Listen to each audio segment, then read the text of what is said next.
ദൈവത്തിന്റെ ഏറ്റവും പ്രിയമുള്ളവരെ, അവിടുത്തെ സമാധാനം ഞാൻ ആശംസിക്കുന്നു. ഇന്ന് കർത്താവ് നമുക്ക് നൽകുന്ന ദൂത് പ്രഭാഷകൻ 29:12.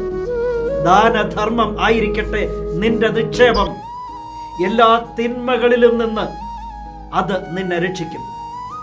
ദാനം എന്ന വാക്ക് ഒരു പുണ്യമാണ്.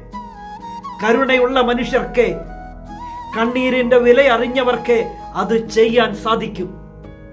ദൈവഭക്തരായ മനുഷ്യർക്ക് അതിൽ നിന്നും മാറി നിൽക്കാൻ സാധിക്കുകയില്ല. എന്നാൽ ഇന്ന് പറഞ്ഞു തരുന്നത് ദാനധർമ്മം എന്ന ദാനം എന്നത് എൻ്റെ ധർമ്മമാണ്. ഞാൻ എൻ്റെ ജീവിതത്തിൽ തീർച്ചയായും ചെയ്യേണ്ട കാര്യം അതെൻ്റെ ധർമ്മമാണ്. എങ്കിൽ ദാനധർമ്മം ആയിരിക്കട്ടെ നിന്റെ നിക്ഷേപം. കൊടുക്കുന്നത് ഒരു നിക്ഷേപമാണെന്ന ഇന്ന് ദൈവം പറഞ്ഞു തരുന്നത്. അതെ, ഇല്ലാത്തവന് കൊടുക്കുന്നത് ഒരു നിക്ഷേപമാണ്. എല്ലാ നിക്ഷേപങ്ങൾക്കും പലിശയുണ്ട്. ദാനധർമ്മത്തിനും പലിശയുണ്ട്. അത് എല്ലാ തിന്മകളിലും നിന്ന് നിന്നെ കാത്തു രക്ഷിക്കും.